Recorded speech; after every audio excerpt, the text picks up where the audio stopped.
Hello friends, a very good evening to all of you. Welcome back again to the live session. स्वागत है आपका आज के live session में. बहुत बहुत स्वागत है. आज का जो हमारा सेशन है that is the plant physiology और इसको हम कंटिन्यू करेंगे अब तक जो हमने पढ़ा. देखिए अब तक हमने काफ़ी कुछ पढ़ लिया है. ठीक है, अब मैं आपको पढ़ाऊंगा about the C3 cycle, C4 cycle, CAM cycle. लेकिन C3 cycle, CAM cycle, C4 cycle, plant defence को पढ़ाने से पहले मैं थोड़ा कुछ स्टेप पीछे जाऊंगा ताकि एक कॉन्टिन्यूटी बनी रहे. ठीक है, ताकि मेंटेन रहे आपकी कॉन्टिन्यूटी और टॉपिक भी आपके कवर हो जाए, क्योंकि हार्डली 3 या 4 क्लास बची हैं, तो इनमें मैं सब कुछ कराऊंगा आपको. ठीक है, तो शुरू करता हूं मैं आज का session. A very good evening, नमस्ते, सत श्री अकाल, अस्सलाम वालेकुम, God bless to all of you. मेरी आवाज़ सभी को आ रही है? आप मुझे सुन पा रहे हैं ठीक से? किसी को कोई दिक्कत है सुनने में? ओके, बहुत बहुत धन्यवाद कृतिका जी, साइमा जी, बहुत बहुत शुक्रिया आपका रिप्लाई करने के लिए, बहुत बहुत धन्यवाद. चलिए देखिए, आज मैं आपको शुरुआत करवाऊंगा पिगमेंट सिस्टम से. ये टॉपिक मैंने थोड़ा मिडल में से लिया है, थोड़ा बीच में से लिया है. हालांकि मैं फोटोसिंथेसिस से भी ले सकता था, लेकिन जो आपका जो बाद का कोई अगर सेशन हमारा बचता है, अगर सपोज कीजिए कोई एक क्लास हमारी रह जाती है एंड में जो फ्री है, उसमें हम पीछे का ले लेंगे, फोटोसिंथेसिस भी ले लेंगे थोड़ा. तो अभी ताकि आपका सिलेबस कवर हो जाए मैक्सिमम, इसलिए थोड़ा सा मैंने मिडल से उठाया है. तो पिगमेंट सिस्टम की बात करेंगे. पिगमेंट सिस्टम का मतलब है फोटो सिस्टम. आपने पढ़ा होगा फोटोसिंथेसिस में फोटो सिस्टम 1 होता है, फोटो सिस्टम 2 होता है. ठीक है, तो इसे पिगमेंट सिस्टम कहा जाता है या लाइट हार्वेस्टिंग कॉम्प्लेक्स, अलग अलग नामों से सब पुकारा जाता है. तो आज हम इसी की बात करेंगे. सो प्लांट्स के अंदर there are two component of a pigment system. या आपका प्लांट हो या कोई भी ऑर्गेनिज्म हो जहां पे फोटोसिंथेसिस होती है, वहां पर आपका अगर फोटो सिस्टम है तो फोटो सिस्टम के दो कंपोनेंट हैं. एक को कहते हैं पीसीआरसी. पीसीआरसी का मतलब है फोटोकेमिकल रिएक्शन सेंटर, और इसमें जनरली क्लोरोफिल के मॉलिक्यूल्स आते हैं, क्लोरोफिल ए के मॉलिक्यूल्स. दूसरा होता है आपका एंटीना कॉम्प्लेक्स, और इसका एक और नाम है द लाइट हार्वेस्टिंग कॉम्प्लेक्स. तो आपने पढ़ा होगा light harvesting complex 1, light harvesting complex 2. तो ये PS1 और PS2 के ऊपर इनके नाम रखे गए हैं. ठीक है जी. तो पिगमेंट सिस्टम है क्या? एक फोटोसिंथेटिक यूनिट कह लो, पिगमेंट सिस्टम कह लो, लाइट हार्वेस्टिंग कॉम्प्लेक्स कह लो, अलग अलग नाम है इनके.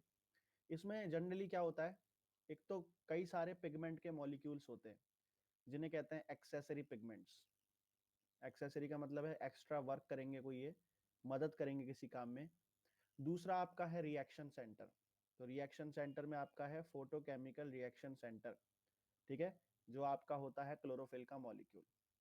अब ये जो आपके मॉलिक्यूल्स है बाकी के, जिसमें आप देख सकते हैं पिगमेंट मॉलिक्यूल्स, इनका काम होता है रेजोनेंस एनर्जी ट्रांसफर में.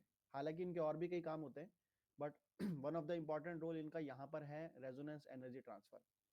जिसका मतलब है लाइट आपकी आके स्ट्राइक होगी पिगमेंट्स पर, स्ट्राइक होके एक पिगमेंट से दूसरे पिगमेंट में ट्रांसफर हो जाएगी, और इस तरह ये ट्रांसफर होती हुई फाइनली पहुंचेगी अपनी फाइनल डेस्टिनेशन पे, जिसका नाम है रिएक्शन सेंटर, और जो है आपका क्लोरोफिल का मॉलिक्यूल. जैसे ही क्लोरोफिल के मॉलिक्यूल्स को एनर्जी मिलेगी, इससे इलेक्ट्रॉन बाहर निकल जाएगा, और बाहर निकल के एंटर कर जाएगा इलेक्ट्रॉन ट्रांसपोर्ट सिस्टम में.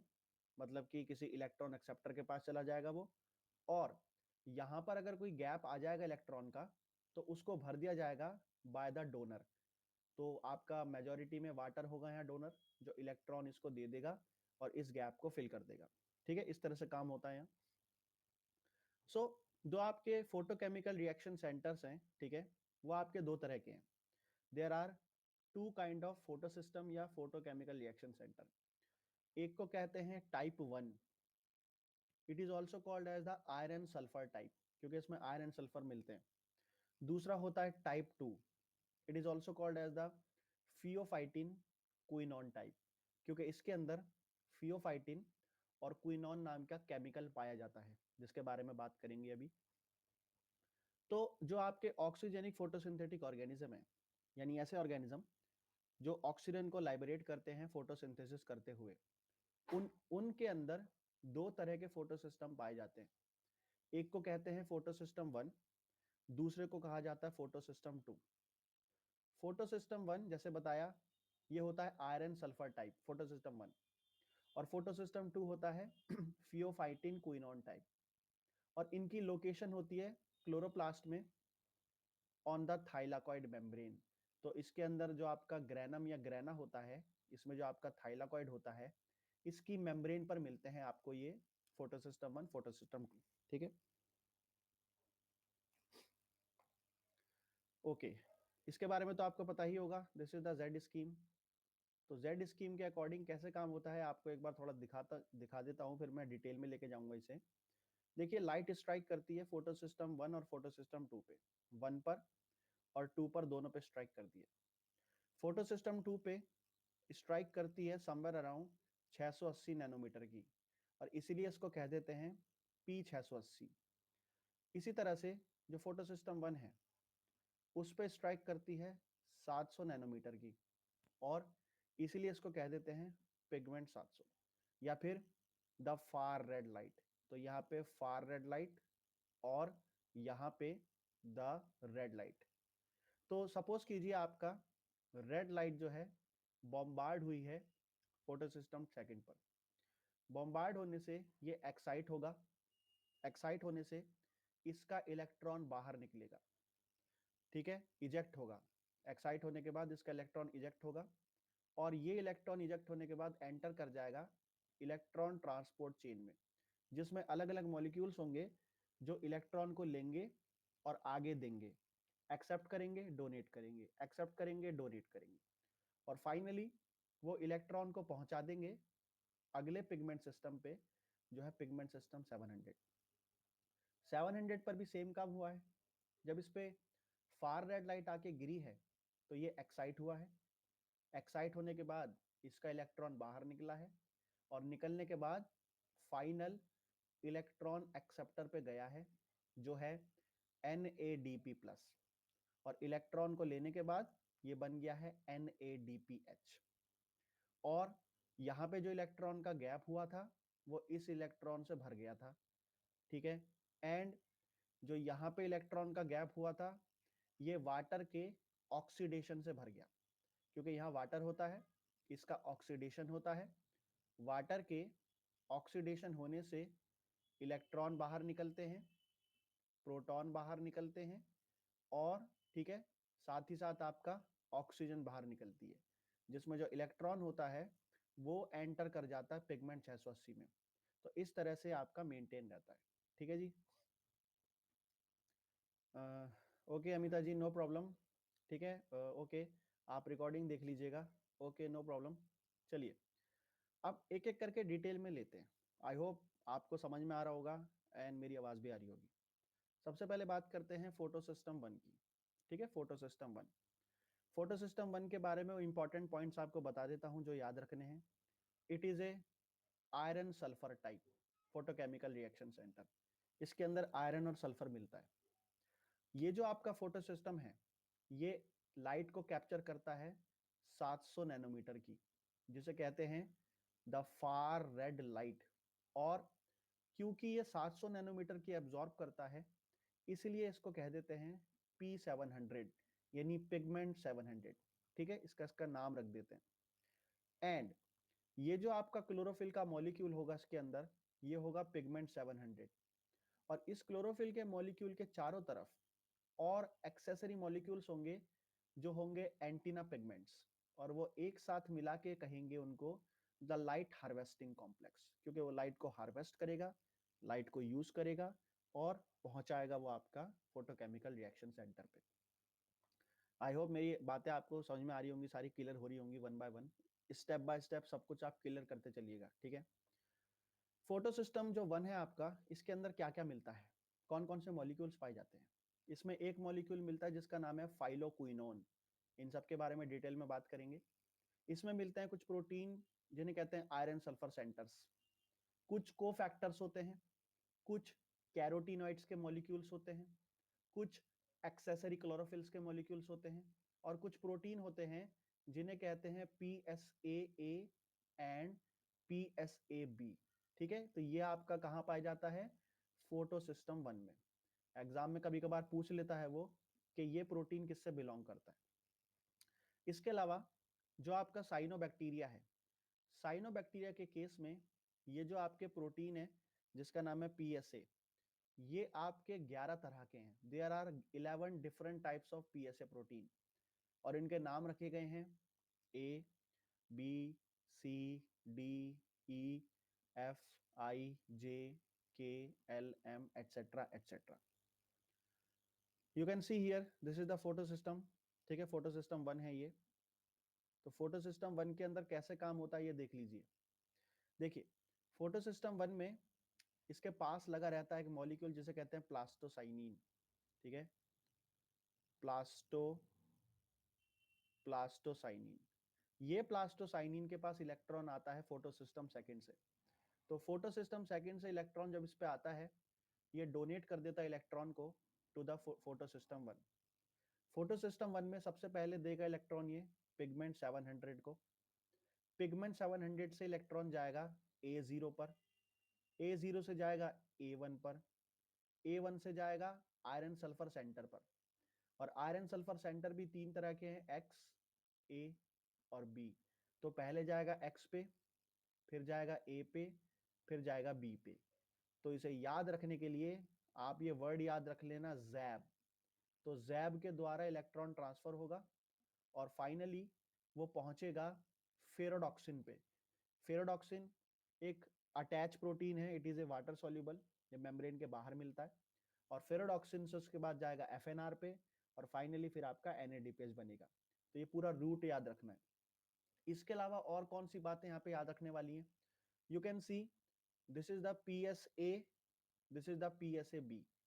तो पीएसए पीएसए बी बहुत बड़ी सब यूनिट होती है फोटो सिस्टम 1 की। और इन्हीं के ऊपर आपके ये A0, A1, iron sulphur X, iron sulphur A, B, ये इन्हीं के ऊपर बाइंड करते हुए जाते हैं इलेक्ट्रॉन को। तो ये थोड़ी बहुत आपको बातें याद रखनी है। इसके अलावा आप देख सकते हैं इसके चारों तरफ और भी सब यूनिट है, J, F, K, E, D, I, G, H, N, L। ये सारी पीएसए प्रोटीन्स है जो इसको कंबाइन करके फोटो सिस्टम 1 की शक्ल दे रही है। ओके, आई होप आपको समझ में आया होगा वो जो बताया मैंने अभी। आगे चलते हैं, अगला है आपका फोटो सिस्टम सेकंड। ठीक है, फोटो सिस्टम सेकंड की बात करते हैं। बिल्कुल एकदम आपके प्योर पॉइंट्स हैं, कुछ भी ऐसा फालतू नहीं पढ़ना है, इसमें काम की बात है वो सारी की सारी। पहला पॉइंट, ये नेचर क्या है इसका? इसका नेचर है फियोफाइटिन क्विनॉन टाइप। इसके अंदर फियोफाइटिन और क्विनॉन मिलता है, वो आपका आयरन सल्फर टाइप था। ठीक है, फोटोकेमिकल रिएक्शन सेंटर। दूसरा, ये कैप्चर करता है 680 नैनोमीटर की लाइट को। ठीक है, यानी आपकी रेड लाइट को ये करेगा। तो अगर ये रेड लाइट को करेगा तो मैं इसे बोलूंगा पिगमेंट 680। और इसके चारों तरफ मॉलिक्यूल्स होंगे जो बनाएंगे एंटीना कॉम्प्लेक्स, उसे बोलूंगा लाइट हार्वेस्टिंग कॉम्प्लेक्स सेकेंड। ठीक है, तो ये बातें तो आपको समझ में आई गई होंगी सारी। इसके अलावा इसमें और कौन कौन से प्रोटीन मिलते हैं? इसमें मिलता है D1 प्रोटीन या D1 पॉलीपेप्टाइड, D2 प्रोटीन या D2 polypeptide, CP43, CP47, pheophytin, plastoquinone and certain cofactor, ये सब इसके पार्ट है। तो आपको थोड़ा ध्यान रखना है किसका क्या पार्ट है, ताकि एग्जाम में पूछ ले कई बार कि भाई ये किसका पार्ट है। हालांकि पूछ चुका है ऑलरेडी, वो दोबारा ही पूछ सकता है। सॉरी। देखिए, अब फोटो सिस्टम सेकंड में इलेक्ट्रॉन का ट्रांसफर समझाते हैं। देखिए कैसे होता है। इसके ऊपर लाइट स्ट्राइक करती है, लाइट स्ट्राइक करने से इलेक्ट्रॉन इजेक्ट होता है। इलेक्ट्रॉन आता कहां से है? देखिए, एक तो इसके पास खुद का इलेक्ट्रॉन होता है जो बाहर निकल जाता है। इसके अलावा यहाँ पे वाटर भी लगा रहता है, क्योंकि ये थाइलाकॉइड की मेम्ब्रेन है। This is the thylakoid membrane. तो थाइलाकॉइड मेम्ब्रेन का ल्यूमिनल साइड, ल्यूमन पर एक प्रोटीन का कॉम्प्लेक्स लगा रहता है जिसे कहते हैं ऑक्सीजन इवॉल्विंग कॉम्प्लेक्स या वाटर ऑक्सीडेशन कॉम्प्लेक्स। अलग अलग किताबों में अलग अलग नाम होते हैं। ये कॉम्प्लेक्स क्या करता है? ये दो वाटर के मॉलिक्यूल को तोड़ता है, दो वाटर के मॉलिक्यूल को तोड़ेगा और 4 इलेक्ट्रॉन बाहर निकालेगा। साथ में 4 प्रोटॉन बाहर निकालेगा और एक ऑक्सीजन का मॉलिक्यूल निकलेगा, क्योंकि अगर 2 वाटर के मॉलिक्यूल टूटेंगे तो एक ऑक्सीजन का मॉलिक्यूल बाहर निकलेगा। ये चारों इलेक्ट्रॉन वन बाय वन एक एक करके एंटर करेंगे फोटो सिस्टम 680 में, और ये करेंगे वाया एक अमीनो एसिड रेडिकल जो कि है टायरोसिन, जिसे कहा जाता है YZ या YZ। तो ये अमीनो एसिड रेडिकल होता है, ये ट्रांसफर करवाने में मदद करता है। फिर यहां से इलेक्ट्रॉन जाएगा पिगमेंट 680 पे पिगमेंट 680 से जाएगा फियोफाइटिन पे, फियोफाइटिन से जाएगा क्विनॉन ए पे, क्विनॉन ए से जाएगा क्विनॉन बी पे।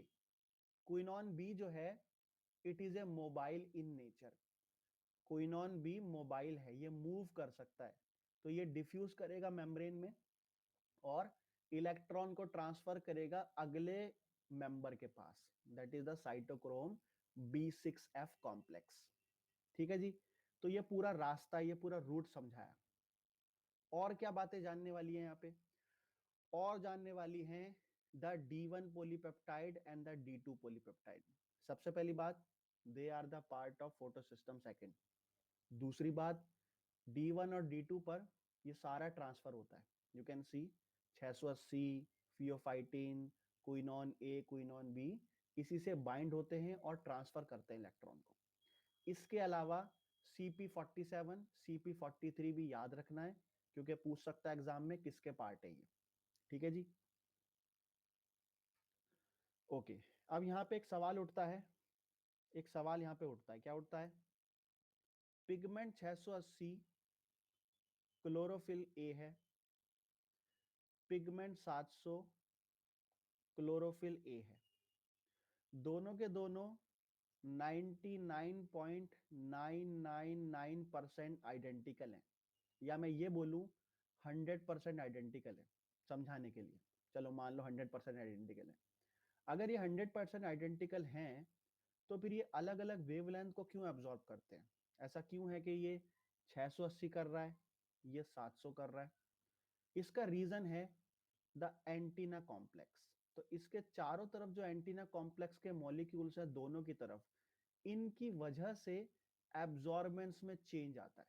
ठीक है, तो ये एग्जाम के लिए बन सकता सवाल कि भाई क्यों है ऐसा? Due to the differential absorption of the light harvesting complex. ठीक है जी, आगे चलते हैं। ओके, अब बात करते हैं distribution of the photo system. Distribution of photo system का मतलब है दोस्तों कि जो आपकी थाइलाकॉइड मेम्ब्रेन है इस पर ये कहाँ बैठे हुए हैं। तो आपने देखा होगा फिगर में थाइलाकॉइड ऐसा नजर आता है, ग्रेना होता है और ऐसा रखता है जैसे 5-5 के सिक्के एक के ऊपर एक रख दिए हो। ठीक है, ग्रेना बन जाता है, ग्रेनम। तो इन पे फोटो सिस्टम सेकंड कहाँ मिलता है, फोटो सिस्टम वन कहाँ मिलता है? तो सबसे पहले 2-3 बातें जाननी जरूरी हैं। देखिए, दूसरा कलर लेता हूं मैं। सपोज करिए मैं यहाँ एक और बना रहा हूँ थाइलाकॉइड। ये थाइलाकॉइड मैंने थोड़ा लंबा बनाया है। तो लंबा बनाने के पीछे मेरा तात्पर्य ये है कि ये वाला जो एरिया है ये बाहर हो गया है, it is facing the stroma, it is free, और बाकी का जो एरिया है वो दबा हुआ है, एक के ऊपर एक हाइड हो गया है। तो जो एरिया हाइड हुआ है उसे बोलते हैं एपरेस्ट पार्ट, प्रेस्ट पार्ट, या ग्रेना लैमिली, या stacked part. So this is the appressed part. और जो एरिया खुला हुआ है, ओपन है, उसे बोलते हैं नॉन एपरेस्ट पार्ट, या स्ट्रोमा लैमेली, या अनस्टैक्ड पार्ट। तो जो PS1 है आपका, PS1 आपका प्रीडोमिनेंटली मिलता है कहाँ पे? एपरेस्ट पार्ट पे, ये यहाँ पे मिलेगा, ज्यादातर मैक्सिमम यही मिलता है ये। और जो PS1 है ये मिलेगा आपको नॉन एपरेस्ट पार्ट में। ठीक है जी, ये आपका स्ट्रक्चर है। ठीक है, इलेक्ट्रॉन माइक्रोस्कोप के अंदर दिखाया गया है ये। दिस इज द ग्रेना, ये आपका एप्रेस्ट पार्ट है, दिस इज द एप्रेस्ट पार्ट, ये रहा। ठीक है जी, और this is the non एप्रेस्ट part, जहाँ पे फोटो सिस्टम वन मिलेगा आपको। Clear? This is another image. from a research article. So you can see here, आप कलर को देखिए, यहाँ पे कलर दिखाते हैं आपको, यह है फोटो सिस्टम 2। तो फोटो सिस्टम 2 जो है, कलर देखिए ग्रीन, पूरा ग्रीन भरा पड़ा है बीच में। फोटो सिस्टम 1 देखिए, ये आपको सिर्फ मिलेगा आउटर एरिया पे जो स्ट्रोमा को फेस कर रहा है। इसके अलावा साइटोक्रोम B6F ये कहाँ मिलता है? ये दोनों जगह मिलता है। या आपका नॉन एप्रेस्ड भी मिलेगा, या आपका एप्रेस्ड भी मिलेगा। साइटोक्रोम B6F दोनों जगह पाया जाता है। ATP synthase non appressed part में मिलता है, ठीक है जी। और लाइट हार्वेस्टिंग कॉम्प्लेक्स, ये तो आपका लाइट हार्वेस्टिंग कॉम्प्लेक्स ही है, ठीक है, ये तो आपका पिगमेंट के साथ ही मिलेगा। अब यहाँ पे एक सवाल और आ सकता है, क्या आ सकता है कि भाई ऐसा क्यों है कि फोटो सिस्टम 1 दूर है और फोटो सिस्टम 1 दूर है, ये दोनों एक साथ क्यों नहीं है? ऐसा क्यों है कि एक एप्रेस्ट पर है और एक नॉन एप्रेस्ट पे है? क्या रीजन है इसके पीछे? ठीक है, साइटो दोनों में क्यों? साइटोक्रोम B6F का काम बेसिकली जो है आपका प्रोटॉन को पंप करना है, ठीक है। तो ये फैला हुआ है चारों तरफ, ठीक है, तो प्रोटॉन को ये हर जगह से पंप कर सकता है, क्लियर। और इसका कोई लेना देना नहीं है लाइट के कैप्चर से। लाइट के कैप्चर से लेना देना फोटो सिस्टम 1 और फोटो सिस्टम 2 का है। यहाँ तक की बात सबको समझ में आ रही है ना? कोई दिक्कत तो नहीं किसी को यहाँ पे?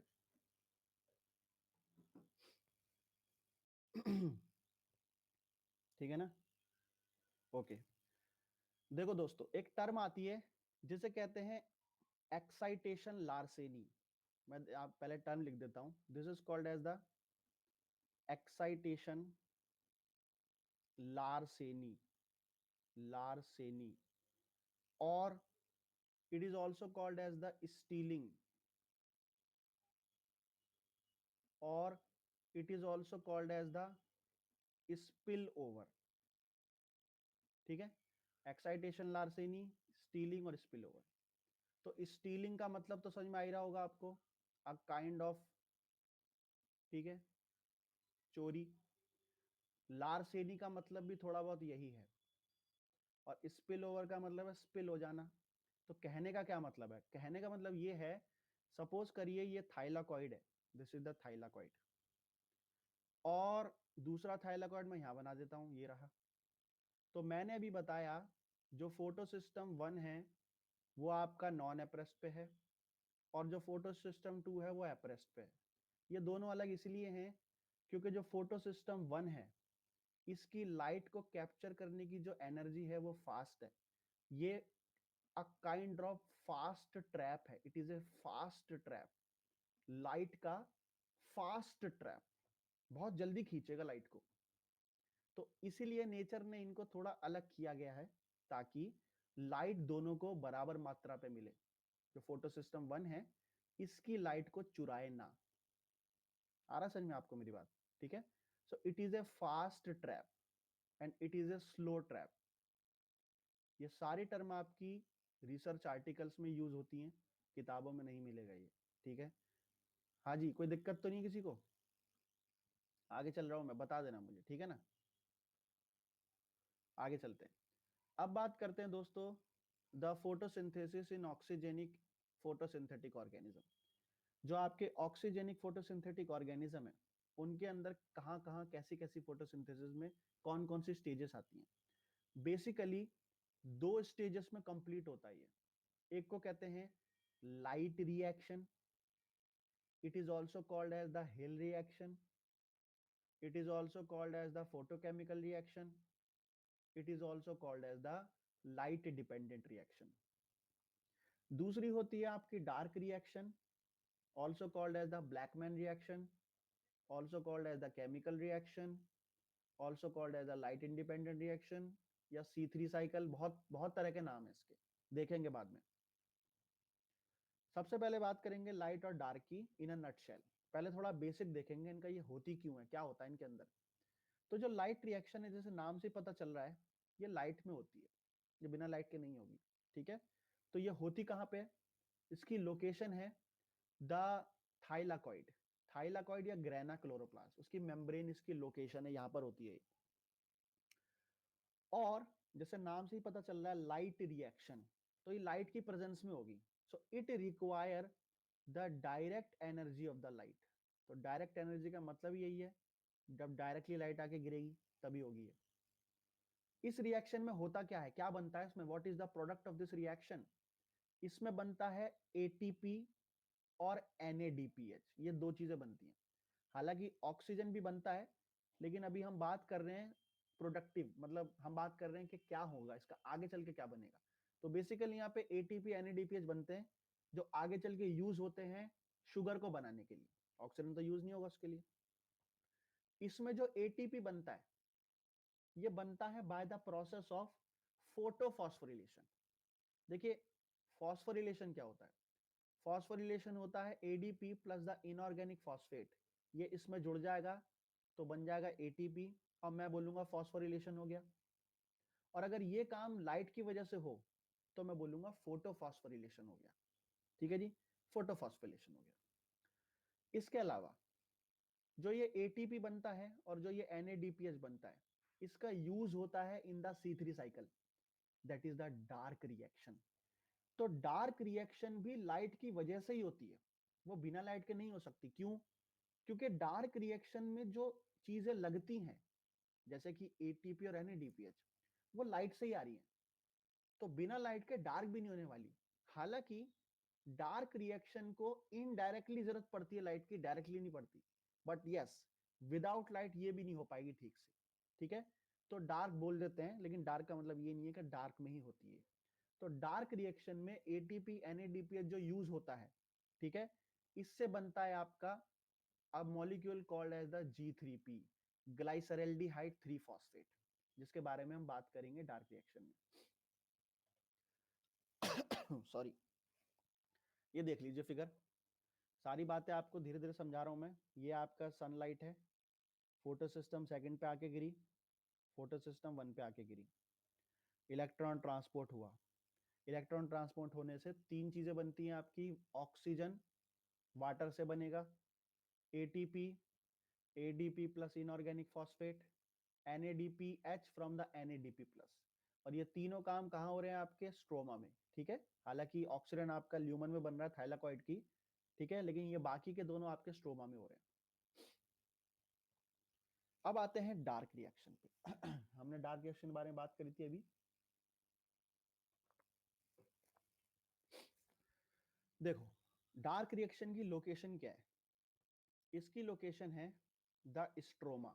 ठीक है, ये आपका थाइलाकॉइड है, ये आपका स्ट्रोमा है, तो इसकी लोकेशन है the stroma of the chloroplast. इसमें जो एनर्जी चाहिए लाइट की, वो चाहिए इनडायरेक्ट, इसमें इनडायरेक्ट एनर्जी चाहिए होती है। और इसमें एनर्जी इनडायरेक्ट कहां से चाहिए, एटीपी और NADPH की। तो इन दोनों की एनर्जी का यूज होता है, और क्या होता है आपका ग्लिसरल्डिहाइड 3 फॉस्फेट नाम का केमिकल बनाया जाता है, और आगे चल के जो आपका शुगर बनाएगा, ठीक है, सुक्रोज वगैरह भी बनेगी आगे चल के। तो it is A reductive process, यहाँ पे रिडक्शन होती है कार्बन डाइऑक्साइड की। तो कार्बन डाइऑक्साइड रिड्यूस होता है और शुगर बनाता है, यहाँ पे ये काम होता है।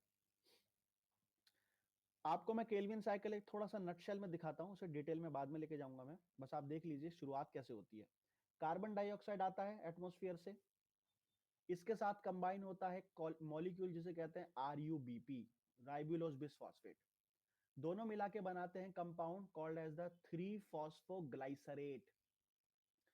3 फॉस्फोग्लाइसरेट कन्वर्ट होता है into the G3P, glyceraldehyde 3 phosphate, जिसे कह सकते हो आप ट्राइओज फॉस्फेट।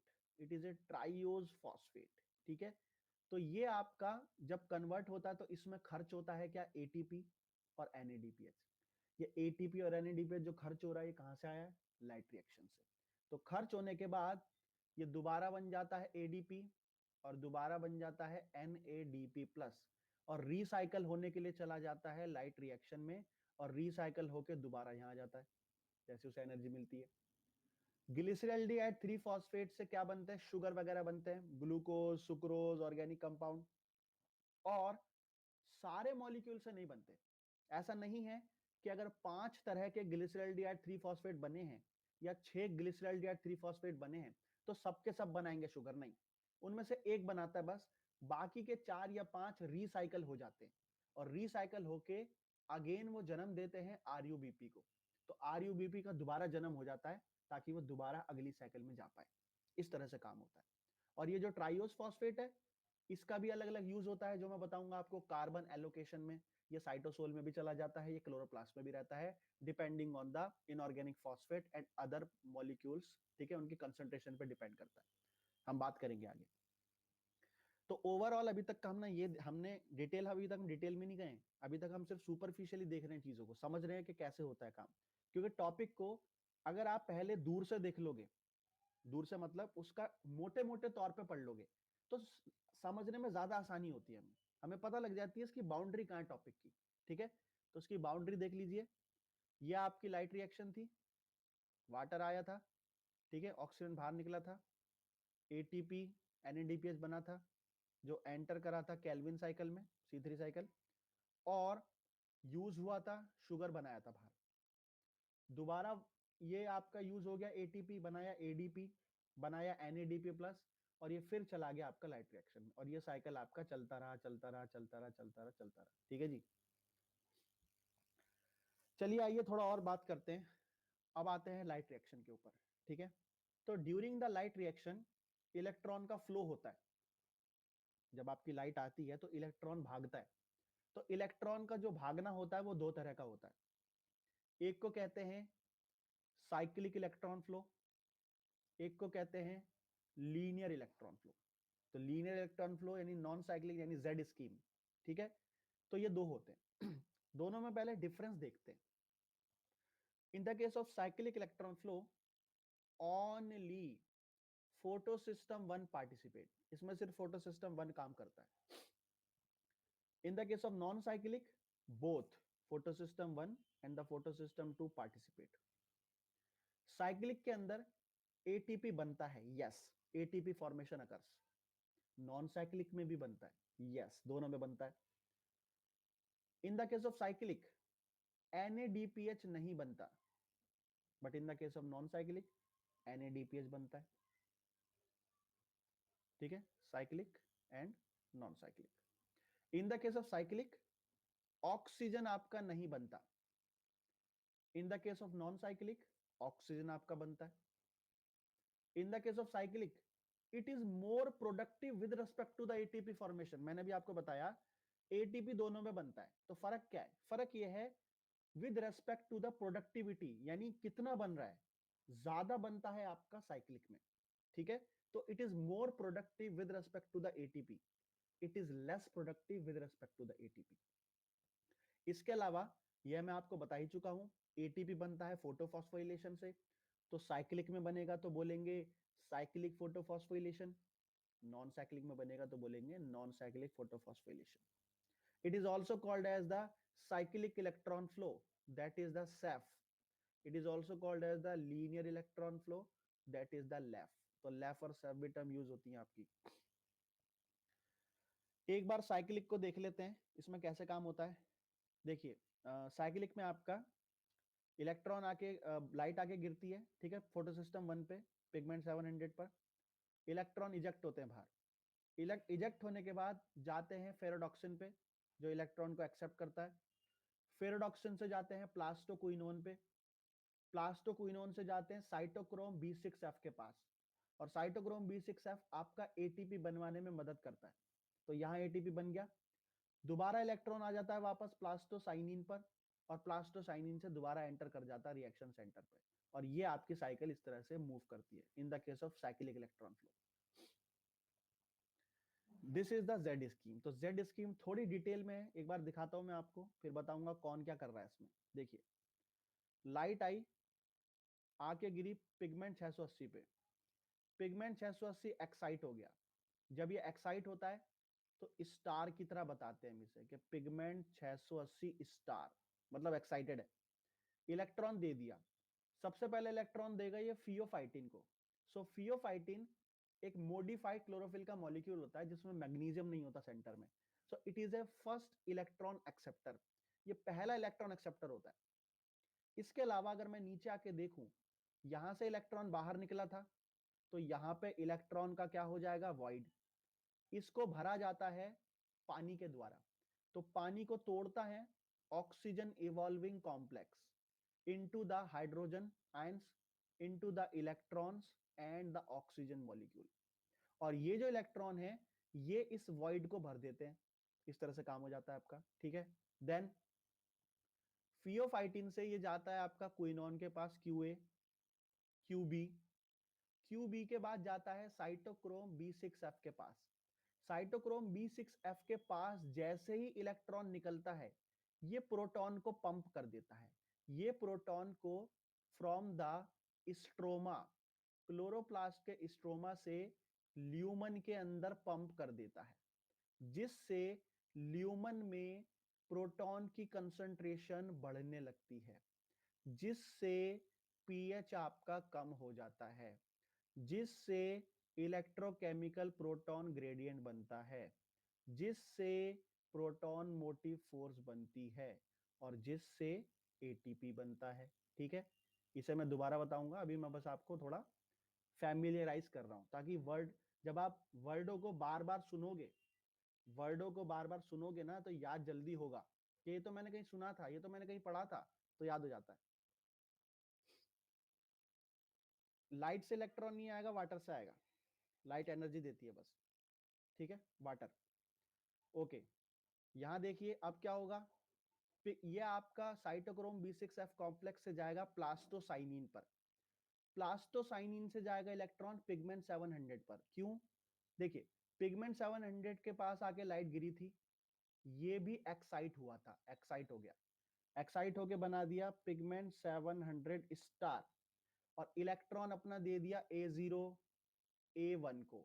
तो जब इलेक्ट्रॉन दे दिया तो यहाँ पे इलेक्ट्रॉन का गैप हो गया, यहाँ पे इलेक्ट्रॉन वॉइड हो गया, इस वॉइड को भरा जाएगा प्लास्टोसाइनिन के द्वारा। ठीक है, ये हो गया आपका काम। इधर आगे फिर इलेक्ट्रॉन ट्रैवल करता है A0 से A1, देन आपका जैब, iron sulphur X, A, B, फिर जाता है फेरोडॉक्सिन पे। और फेरोडॉक्सिन से आपको पता है आपकी साइक्लिक चल सकती है, तो यहाँ साइक्लिक भी दिखाई गई है। फेरोडॉक्सिन से जाता है आपका साइटोक्रोम B6 के पास, अगर साइक्लिक इलेक्ट्रॉन फ्लो आपको करना है। अदरवाइज ये जाएगा FNR पे, रिडक्टेज पे, फाइनली ये इसको रिड्यूस कर देगा NADP प्लस को और NADPH बन जाएगा। तो यहाँ क्या बना, NADPH, ATP and the oxygen. I hope ये आपको समझ में आ रहा होगा। अब बात करते हैं, अब थोड़ा और डिटेल में लेते हैं, ठीक है, इन बातों को और अच्छे से देखते हैं। तो सबसे पहले बात करूंगा मैं about the linear electron flow. ठीक है जी, लीनियर इलेक्ट्रॉन फ्लो की बात करेंगे सबसे पहले, यानी कि जेड स्कीम की। जेड स्कीम में इलेक्ट्रॉन का ट्रांसपोर्ट शुरू होता है पानी से, वाटर से, खत्म होता है NADP प्लस पे। तो ये होगा शुरू वाटर से, खत्म होगा NADP प्लस पे, फर्स्ट पॉइंट। दूसरा पॉइंट, इसमें इन्वॉल्व होते हैं दोनों फोटो सिस्टम, 1B और 2P, इसमें दोनों इन्वॉल्व होते हैं। इलेक्ट्रॉन का फ्लो कैसे होता है, पानी से फोटो सिस्टम सेकेंड, उसके बाद फोटो सिस्टम 1, उसके बाद NADP प्लस। ठीक है, ये आपका ट्रांसपोर्ट होता है। ATP कैसे बनता है, ATP आपका इलेक्ट्रॉन के ट्रांसपोर्ट होने से बनता है। ये मैं आपको थोड़ा सा दिखा देता हूं ताकि अगर आपको समझ में ना आ रहा हो। फॉर एग्जांपल ये cytochrome, this is the cytochrome B6F, cytochrome B6F।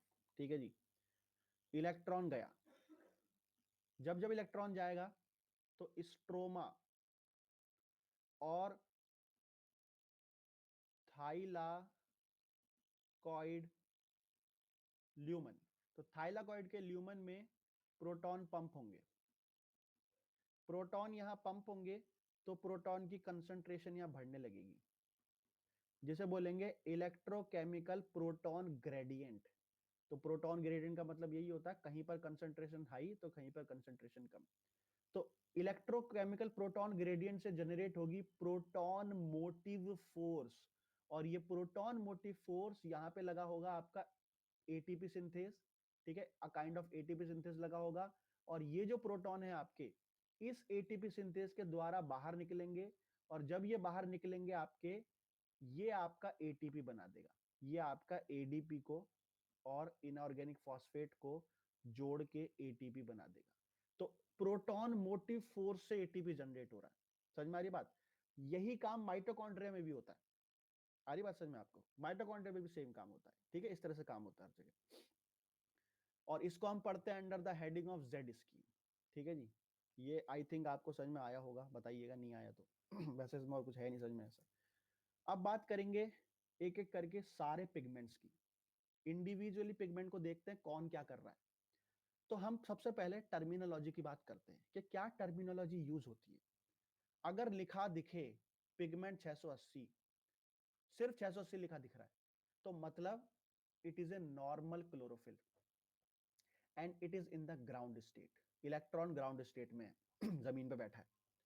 अगर लिखा दिखे पिगमेंट 680 स्टार, एक्साइटेड है, इलेक्ट्रॉन जंप करके एक्साइटेड स्टेट में आ गया। अगर लिखा दिखे पिगमेंट 680 पॉजिटिव, इलेक्ट्रॉन बाहर जा चुका है और ये बन गया है एक oxidising agent. It is a very very strong oxidising agent, और ये ऑक्सीडाइजेशन करवाता है आपकी पानी की, ठीक है, उससे इलेक्ट्रॉन खींच लेगा बाहर 680 प्लस। अगला मॉलिक्यूल है फियो, फियो का मतलब है फियोफाइटिन। अगला है क्यू, क्यू का मतलब है क्विनोन, क्विनोन।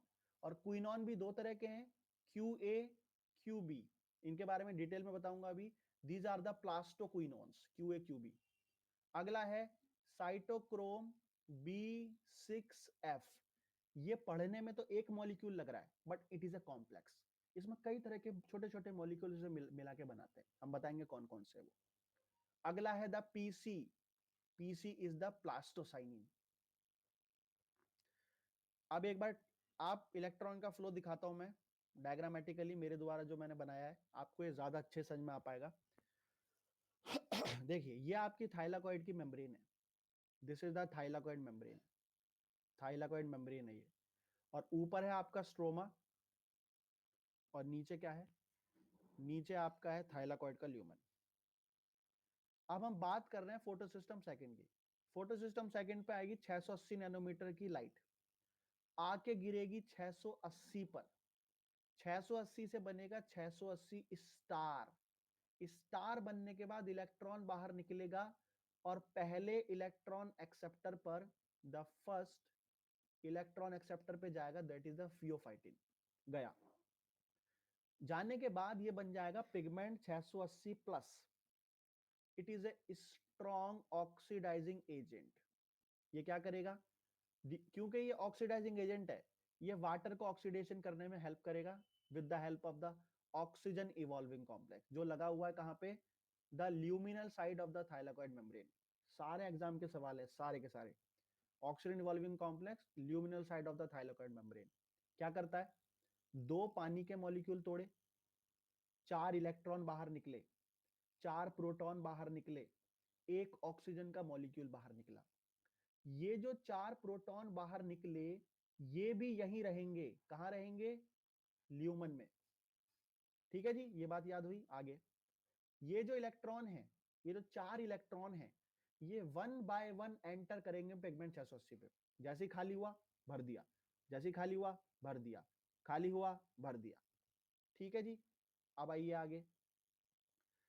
अब ये इलेक्ट्रॉन जाएगा QA के पास, QA से QB के पास, QB से साइटोक्रोम B6F कॉम्प्लेक्स के पास। जब इस पर आएगा, प्रोटॉन को उठाएगा स्ट्रोमा से, डाल देगा कहां पे, ल्यूमन में। तो ल्यूमन में प्रोटॉन कहां कहां से आ रहे हैं, एक तो आ रहा है ऑक्सीजन इवॉल्विंग कॉम्प्लेक्स से, दूसरा आ रहा है आपका साइटोक्रोम B6F से। समझ में आ रही है बात आपको मेरी, ठीक है। आगे फिर साइटोक्रोम B6F से ये इलेक्ट्रॉन जाएगा प्लास्टोसाइनिन पर, और प्लास्टोसाइनिन एक मूवेबल प्रोटीन है, ये मूव कर सकता है। तो ये मूव करता हुआ जाएगा और पिगमेंट 700 को इलेक्ट्रॉन दे देगा। अभी तक हमने सिर्फ इतना देखा है, पिगमेंट 1 को हम देखेंगे आगे। दिस इज द सिनेरियो, ठीक है, आप दोबारा देख सकते हैं, मैंने बताया था आपको। दो वाटर के मॉलिक्यूल टूटे, ऑक्सीजन में, प्रोटॉन में, प्रोटॉन यही रहेगा आपका, ल्यूमन में रहेगा प्रोटॉन। इलेक्ट्रॉन ट्रांसफर हुआ आपका, मैंगनीज, मैंगनीज का रोल आता है बताएंगे अभी, टायरोसिन ऑक्सीजन इवॉल्विंग कॉम्प्लेक्स का पार्ट है। पिगमेंट 680, पिगमेंट 680 से फियोफाइटिन, फियोफाइटिन से क्विनॉन ए, क्विनॉन बी, और क्विनॉन बी मूव करके जाएगा साइटोक्रोम B6F के पास, और इसे कहते हैं QH2। क्विनॉन बी को QH2 बोलते हैं, प्लास्टो हाइड्रोक्विनॉल। आगे बात करते हैं। आई होप आपको समझ में आ रहा होगा। एक सेकेंड।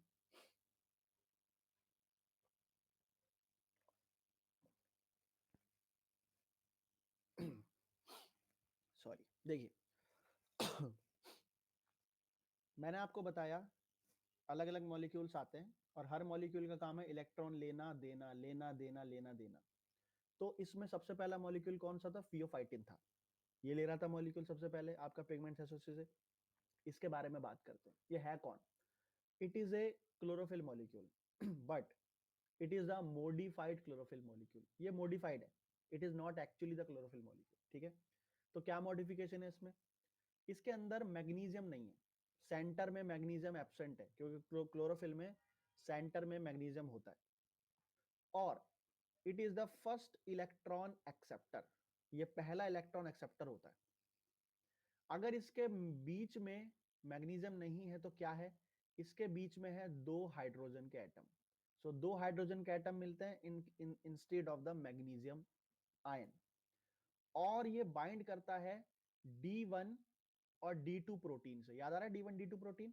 D1 D2 प्रोटीन से बाइंड करेगा, इंपॉर्टेंट है ये। एक सेकंड, क्या पूछ रहे हैं आप? प्रोटॉन का क्या रोल है ल्यूमन में? प्रोटॉन का रोल ल्यूमन में है, ये जनरेट करता है इलेक्ट्रोकेमिकल प्रोटॉन ग्रेडियंट, जिससे जनरेट होती है proton motive force. I think आपको समझ में नहीं आया ये समझ में नहीं आया, एम आई राइट? ये आपको समझ में नहीं आया? अगर नहीं आया तो बता सकते हो, अभी भी समझा दूंगा मैं। हाँ जी, electrochemical proton gradient, proton motive force. हाँ बिल्कुल, वेरी गुड, ठीक है, बिल्कुल बोला करो आप, ठीक है, बिल्कुल बोला करो, ठीक है जी। हाँ जी, बिल्कुल पूछिए, आप बिल्कुल पूछिए। अरे मैं यहाँ इसलिए तो बैठा हूँ, और क्यों बैठा हूँ यहाँ। देखो, आपको समझाता हूँ मैं, सेल बायोलॉजी के रेस्पेक्ट से बात करते हैं, एकदम एकदम आसान भाषा में, एकदम बिल्कुल आसान भाषा। देखिए, हम पहले मेम्ब्रेन बना देते हैं। यहाँ मेम्ब्रेन बना दी, और मैंने यहाँ पे मॉलिक्यूल बना दिया, जिसे मैंने कहा साइटोक्रोम B6F। ये इलेक्ट्रॉन यहाँ से जाएगा, गया, चला गया इलेक्ट्रॉन। इलेक्ट्रॉन जब जाएगा तो ये पंप करेगा इलेक्ट्रॉन को फ्रॉम द स्ट्रोमा, ये स्ट्रोमा है, और ये ल्यूमन है। यहाँ पे प्रोटॉन आ गए। अब जरा एक बात सोचो आप, ये प्रोटॉन को पंप करेगा, करेगा, करेगा, करता रहेगा, करता रहेगा, तो यहाँ पे प्रोटॉन की कंसंट्रेशन बढ़ जाएगी, बढ़ेगी। सही बात है कि नहीं? ठीक है, यहाँ प्रोटॉन की कंसंट्रेशन बढ़ेगी, और ये बढ़ गई। अब यहाँ पे दो चीज बताऊंगा मैं आपको। सबसे पहली चीज, सेल बायोलॉजी में आपने पढ़ा है, हाई कंसंट्रेशन से लो कंसंट्रेशन की तरफ मॉलिक्यूल जाते हैं, सबने पढ़ा ये, ठीक है। हाई कंसंट्रेशन से लो कंसंट्रेशन की तरफ डिफ्यूजन होता है, मॉलिक्यूल जाते हैं, चाहे वो फैसिलिटेटेड डिफ्यूजन हो या सिंपल डिफ्यूजन हो। यहां भी यही काम हो रहा है, सेम काम हो रहा है यहाँ पे, बट इस काम को हमने थोड़े अलग नजरिए से बताया आपको। कहने का क्या मतलब है, मैंने यहाँ पे टर्म यूज करी है electrochemical. What do we mean by this? Electro का मतलब है, क्योंकि ये प्रोटॉन है, इनके ऊपर चार्ज है, तो इलेक्ट्रो। केमिकल, केमिकल तो है ही ये सारे, ठीक है, अपने आप में। सो इलेक्ट्रोकेमिकल। इसके बाद मैंने वर्ड यूज किया प्रोटॉन ग्रेडियंट। कहने का मतलब ये हुआ, यहां पे कंसंट्रेशन प्रोटॉन की ज्यादा है और यहां पे कंसंट्रेशन कम है। ये रही हाई कंसंट्रेशन, ये रही low concentration. This is called as the gradient, इसे ग्रेडियंट कहते हैं। नेचर के अंदर अलग अलग ग्रेडियंट बनते हैं, कंसंट्रेशन का ग्रेडियंट, प्रेशर का ग्रेडियंट, ठीक है।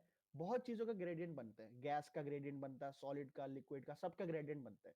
तो ग्रेडियंट का मतलब, बेसिक मतलब यही होता है, high concentration and low concentration successively decrease होती जा रही है, हो रही है डिक्रीज। इलेक्ट्रोकेमिकल प्रोटॉन ग्रेडियंट इसे कहते हैं। ये बात समझ में आई सबको? अब आते हैं आगे। अब अगला वर्ड था प्रोटॉन मोटिव फोर्स। अब हमें समझना है व्हाट इज दिस, ये प्रोटॉन मोटिव फोर्स क्या होता है। चलिए इसको समझते हैं। मैंने यहाँ पे बना दिया ग्रेडियंट। सपोज करिए प्रोटॉन यहाँ पे ज्यादा है और यहाँ पे प्रोटॉन कम है, ये ग्रेडियंट बन गया। ये मेम्ब्रेन है, दिस इज द मेम्ब्रेन। इस मेम्ब्रेन पे आपको इतना तो पता ही होगा, एटीपी सिंथेज एटीपी बनाता है, ठीक है, इतना तो आपको पता ही होगा सभी लोगों को, ठीक है। एटीपी सिंथेज एटीपी बनाएगा, एटीपी सिंथेज। और एटीपी सिंथेस, एटीपी भी ऐसे ही बनाता है जब इससे प्रोटॉन आपके डिफ्यूज करके जाते हैं from one side to another side. अब आप जरा एक सिंपल बात सोचो, ये सोचो कहीं पे एक एक नहीं, 1 लाख लोग, चलो ठीक है, आप ये सोचो कहीं पे 1 लाख लोग भाग रहे हैं, एक ही दिशा में भाग रहे हैं वो, और वो जब भागते हैं तो वो किसी एक छोटे से दरवाजे से होकर निकलते हैं और फुल स्पीड से निकलते हैं। तो क्या आपको नहीं लगता कि जब वो भाग रहे होंगे तो वो अपनी एनर्जी को भी ट्रांसफर कर रहे होंगे कहीं ना कहीं? कहीं आप आपके सामने से ट्रेन निकलेगी स्पीड से और आप उसके पास खड़े हो, तो उसकी एनर्जी आप में भी तो आएगी। हो सकता है वो एनर्जी आपको खींचे अपनी तरफ, हो सकता है फेंके दूर, कुछ भी कर सकती है। इसे यहाँ पे नाम दिया है प्रोटॉन मोटिव फोर्स। प्रोटॉन का मतलब है प्रोटॉन, मोटिव का मतलब है टू मूव, और एफ का मतलब है फोर्स, सिंपल शब्दों में। तो ये जो प्रोटॉन मोटिव फोर्स जनरेट होगी प्रोटॉन के हाई कंसंट्रेशन से लो कंसंट्रेशन जाने में, इससे ये जो आपकी चक्की है, इट इज ए चक्की ऑफ द एटीपी, ये चक्की घूमेगी, और जब ये चक्की घूमेगी ये एटीपी बनाएगी, और ये चक्की 3 प्रोटॉन के जाने से एक एटीपी बना के देती है। समझ में आ रही बात आपको? ये था सीन। अब बताइए समझ में आया कि नहीं आया? ठीक है ना?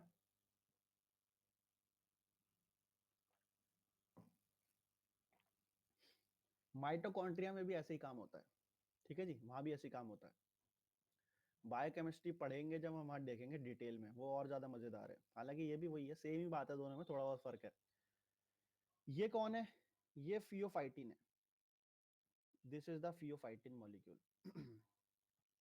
सो फियोफाइटिन मैंने बता दिया, इसमें बीच में सेंटर में 2 हाइड्रोजन मिलेंगे, मैग्नीशियम आयन आपका नहीं होगा, ठीक है, और ये मॉडिफाइड क्लोरोफिल का मॉलिक्यूल है, बस। अब बात करते हैं क्विनॉन की। क्विनॉन, इसे लिखते हैं क्यू, क्यू का मतलब क्विनॉन, और क्विनॉन के जरिए जब इलेक्ट्रॉन जाता है तो इसे कह देते हैं क्यू साइकिल। क्यू साइकिल का मतलब है क्विनॉन के जरिए जो इलेक्ट्रॉन का ट्रांसपोर्ट हो रहा है। तो जो आपका क्विनॉन है, फियोफाइटिन जो है, फियोफाइटिन इलेक्ट्रॉन देता है क्विनॉन को, और इसे यहाँ पे कहते हैं द प्लास्टोक्विनॉन, ठीक है, मॉडिफाइड फॉर्म होती है, प्लास्टोक्विनॉन बोलते हैं। और ये प्लास्टोक्विनॉन की 2 फॉर्म पाई जाती है, one is called as the QA, second is called as the QB. जो क्यूए होती है, it is called as the primary quinone, primary का मतलब है ये पहले बनता है। सेकेंडरी क्विनॉन बोलते हैं क्यूबी को, ये उसके बाद बनेगा। जो प्राइमरी क्विनॉन है ये बहुत ज्यादा टाइटली बाइंड करता है D2 प्रोटीन से, D2 प्रोटीन से टाइट बाइंड करेगा। और जो सेकेंडरी क्विनॉन है ये आपका D1 प्रोटीन से बाइंड करेगा, लेकिन लूजली करेगा, लूजली। लूज का मतलब है ये अलग होके जा सकता है, ये ऐसा नहीं है कि चिपका ही रहे, तो ये लूज है, it can move, but the QA cannot move, it tightly bind to the D2 protein या polypeptide। आपका जो QA है ये बनता है एक इलेक्ट्रॉन के लेने से। अगर मैं Q मॉलिक्यूल को एक इलेक्ट्रॉन दूं तो ये QA बन जाएगा, और जो QB बनता है ये बनता है 2 इलेक्ट्रॉन लेने से और 2 प्रोटॉन लेने से। तो अगर ये 2 इलेक्ट्रॉन 2 प्रोटॉन ले लेगा Q का मॉलिक्यूल, तो QB बन जाएगा, ठीक है, रिड्यूस हो जाएगा ये। तो आपका जो QA है ये रिड्यूस होके इसे बोला जाता है प्लास्टोसेमीक्विनॉन, प्लास्टोसेमीक्विनॉन। और इसमें एक इलेक्ट्रॉन आता है तो हम इसको ऐसे लिखते हैं Q negative charge electron. So this is the plastosemiquinone. अगला है, इसे कहते हैं प्लास्टोहाइड्रोक्विनॉन या प्लास्टोहाइड्रोक्विनॉल, 2 नाम है। तो ये कैसे बनता है? ये बनता है आपका जो Q का मॉलिक्यूल है, 2 इलेक्ट्रॉन ले ले और 2 प्रोटॉन ले ले, तो ये बना देगा QH2। और ये प्लास्टो है तो यहां मैं P लगा दूंगा, तो PQH2, और ये आपका PQ नेगेटिव, ऐसे होता है। आगे चलते हैं, यहां भी देख सकते हैं आप, दिस इज द प्लास्टोक्विनॉन, देखिए this is the plastoquinol, this is the QH2। तो Q से QS2 बना है आपका ये, ठीक है, इलेक्ट्रॉन लिए इसने, 2 इलेक्ट्रॉन 2 प्रोटॉन, तो प्लास्टोक्विनॉल बन गया है reduced form. This is the reduced form, this is the oxidised form. यहां भी आप देख सकते हैं, ये भी आपका, ठीक है। Q cycle is important because electron आपके वन बाय वन जाते हैं, एक साथ नहीं जा सकते। तो वन बाय वन इलेक्ट्रॉन देने के लिए आपको कहीं पर इलेक्ट्रॉन को रोकना पड़ेगा, कहीं पर इलेक्ट्रॉन को भेजना पड़ेगा, एक साथ सारे नहीं भेज सकते आप। इसलिए क्यू साइकिल चलती है, जो मेंटेन रखती है इलेक्ट्रॉन का रिदम, ताकि इलेक्ट्रॉन आपका वन बाय वन मूव करता रहे, ठीक है। तो ये देखिए, this is the quinone, quinone है ये, इसमें एक इलेक्ट्रॉन गया, एक इलेक्ट्रॉन जाने के बाद plaster semi quinone, Q negative. अब इसमें अगर मैं एक इलेक्ट्रॉन और डाल दूं, क्यों एक इलेक्ट्रॉन और, क्योंकि एक तो मैं पहले से डाल चुका हूं, तो 2 हो गए, और 2 प्रोटॉन डाल दूं, बन जाएगा QH2, ठीक है जी। ये इंपॉर्टेंट क्यों है, एग्जाम में आ सकता है कि क्विनॉन से प्लास्टो क्विनॉन कैसे बनता है, ये कैसे बनता है, वो आपसे पूछ सकता है स्टेटमेंट लिख के, तो कंफ्यूजन हो सकती है वहां। अब बात करेंगे एक और मॉलिक्यूल भी, जिसका नाम है cytochrome B6F। This is another molecule. देखिए, ये कॉम्प्लेक्स है अपने आप में, ये कोई एक सिंगल मॉलिक्यूल नहीं है, ये पूरा कॉम्प्लेक्स है मॉलिक्यूल्स का। ये कहाँ प्रेजेंट होता है, एप्रेस्ड नॉन एप्रेस्ड दोनों पार्ट में मिलता है। तो सबसे पहली बात याद रखनी है, ये एप्रेस्ड पार्ट पे मिलेगा और नॉन एप्रेस्ड पे मिलेगा, दोनों जगह मिलेगा ये। इसको इलेक्ट्रॉन कौन देता है, इसको इलेक्ट्रॉन देता है आपका प्लास्टो सेमीक्विनॉल। तो plasto semi I am sorry plastoquinol, तो प्लास्टोक्विनॉल जो था, जो QH2 था, इस पे 2 इलेक्ट्रॉन आए थे, ये अपने इलेक्ट्रॉन देगा एक एक करके साइटोक्रोम B6F को, ठीक है, ताकि ये प्रोटॉन को पंप कर पाए। साइटोक्रोम B6F जब आपका इलेक्ट्रॉन लेता है, जब ये ऑक्सीडाइज होता है, तो ये पंप करता है प्रोटॉन को from the stroma to the lumen of the thylakoid, जो मैं आपको बार बार बता चुका हूं अभी थोड़ी देर पहले। अब बात करते हैं इसके अंदर क्या क्या आता है। तो साइटोक्रोम B6F कॉम्प्लेक्स में मिलेगा आपको 2 मॉलिक्यूल मिलेंगे साइटोक्रोम बी के, साइटोक्रोम बी के मिलेंगे 2 मॉलिक्यूल। एक मॉलिक्यूल मिलेगा साइटोक्रोम सी का, it is also called as the cytochrome F। और आपको एक मॉलिक्यूल मिलेगा something called as the risky iron sulphur centre, risky iron sulphur centre मिलेगा, उसका एक मॉलिक्यूल मिलेगा, ठीक है। So this is the risky iron sulphur centre, उसका स्ट्रक्चर है ये, इसके द्वारा इलेक्ट्रॉन ट्रांसफर होते हैं आपके, ठीक है जी। यू कैन सी आयरन ये रहा, सल्फर ये रहा, तो इलेक्ट्रॉन ट्रांसपोर्ट में मदद करता है ये। अब बात करते हैं, ये जो आपका साइटोक्रोम था, साइटोक्रोम F, अभी मैंने बताया इसमें साइटोक्रोम F भी है। साइटोक्रोम F इलेक्ट्रॉन जब लेता है, तो ये डोनेट करता है प्लास्टोसाइनिन को। तो साइटोक्रोम B6F कॉम्प्लेक्स के अंदर जो साइटोक्रोम F है, ये इलेक्ट्रॉन देता है प्लास्टोसाइनिन को, और प्लास्टोसाइनिन, ठीक है, दे देता है पिगमेंट 700 को। अभी मैं आपको फिगर दिखाऊंगा। अब हम बात करेंगे जिसकी मैं बात कर रहा था, called as the Q cycle. ये क्यू साइकिल क्या है, इसके बारे में बात करते हैं। तो जो इलेक्ट्रॉन का फ्लो होता है from the plastoquinol to the cytochrome B6F, ये होता है by the process called as the quinone cycle. Quinone cycle दो तरह की है, one is the non cyclic, second is the cyclic, दोनों आपस में कंबाइंड है। देखते हैं, देखिए, सबसे पहले ये है, इसे आप नॉन साइक्लिक समझ सकते हैं, इसमें साइकिल नहीं होता, नॉन साइक्लिक की तरह है ये।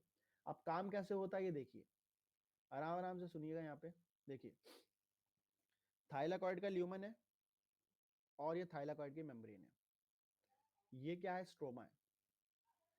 फोटो सिस्टम सेकंड पे इलेक्ट्रॉन आया होगा, मतलब इससे इलेक्ट्रॉन बाहर निकला होगा, फ्लो करता हुआ पहुंचा होगा प्लास्टो हाइड्रोक्विनॉल पे। प्लास्टो हाइड्रोक्विनॉल क्योंकि ये मूवेबल है, ये मूव कर सकता है, तो मूव करके ये पहुंचता है साइटोक्रोम B6F के पास। तो ये जो आप देख रहे हैं बॉक्स, साइटोक्रोम B6F है। अब देखो, ये QH2 से क्या बन गया, Q बन गया। तो जब ये Q बना होगा तो इन्हें क्या छोड़ा होगा, 2 इलेक्ट्रॉन छोड़े होंगे और 2 प्रोटॉन छोड़े होंगे। ये दोनों प्रोटॉन कहाँ गए? ल्यूमन के अंदर। आगे ल्यूमन में प्रोटॉन पंप हो गए दो। अब ये जो दो इलेक्ट्रॉन है ये कहाँ जाएंगे? इन्हें देखो,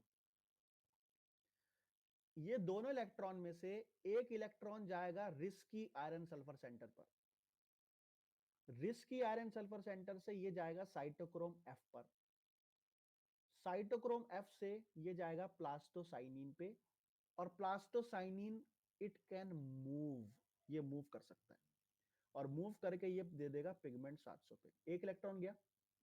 तो एक इलेक्ट्रॉन जब आपका गया from the cytochrome F two the pigment 700, तो आपके दो प्रोटॉन पंप होते हैं। ये बात याद रखनी है। जब जब एक इलेक्ट्रॉन फ्लो करेगा, आप ये समझ सकते हो साइटोक्रोम B6F से पिगमेंट 700 पे, ऐसे भी समझ सकते हो।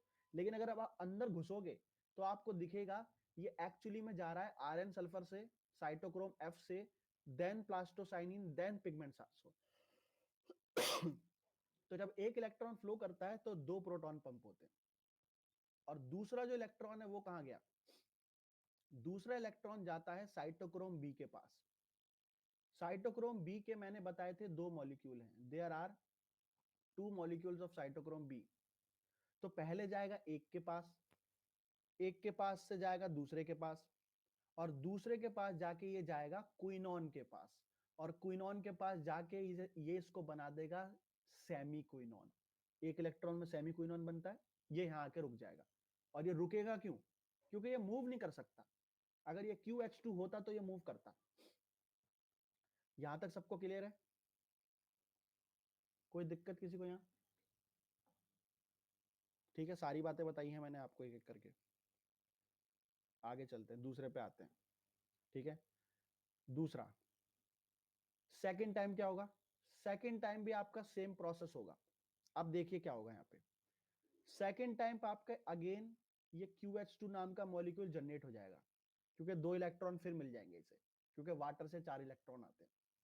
दो फिर मिले, दो फिर मिलने के बाद ये बना QH2। QH2 बनने के बाद अगेन ये साइटोक्रोम B6F के पास गया। ठीक है,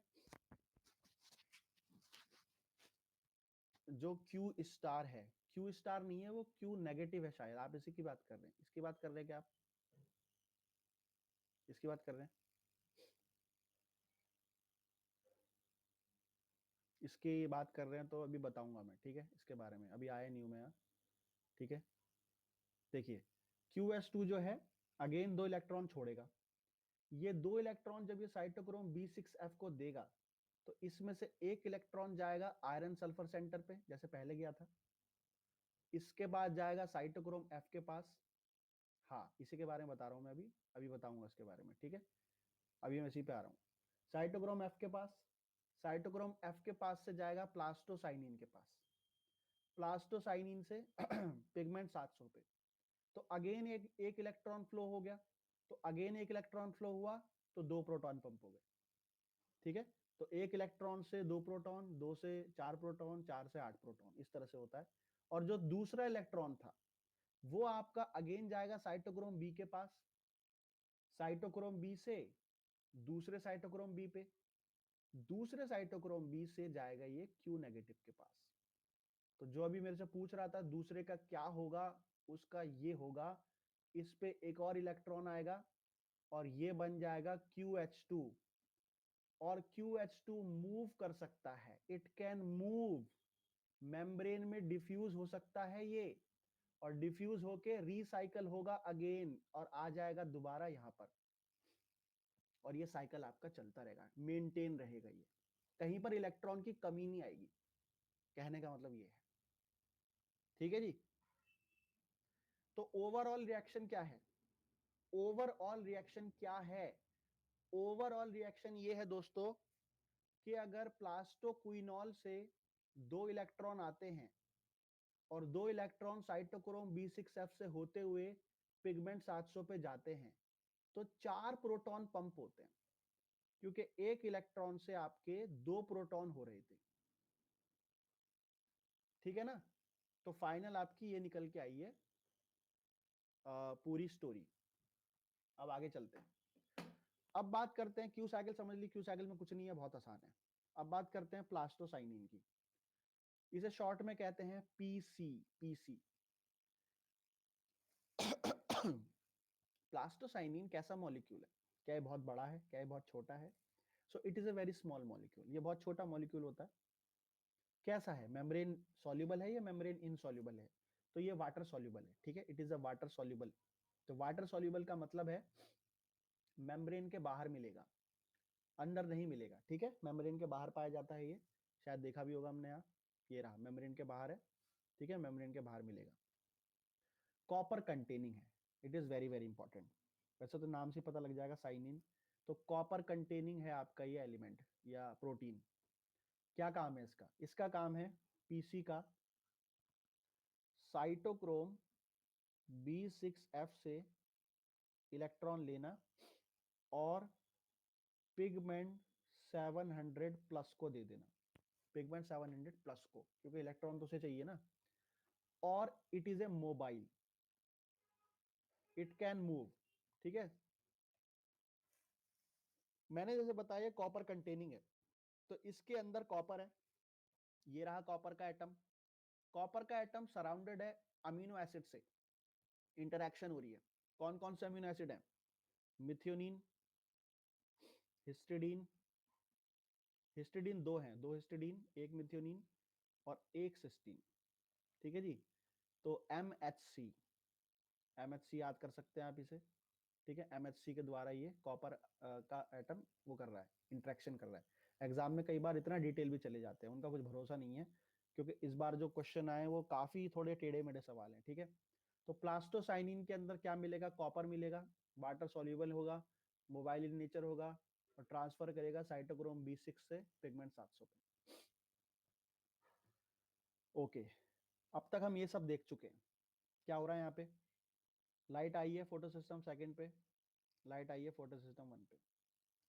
फोटो सिस्टम सेकंड से आई है तो इलेक्ट्रॉन बाहर निकला है, गया है प्लास्टोक्विनोन पे।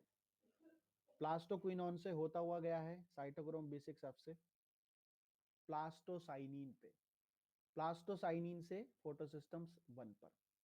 और साइटोक्रोम B6F ने प्रोटॉन पंप करे हैं from one side to another side, जिससे आगे चल के एटीपी बनेगा।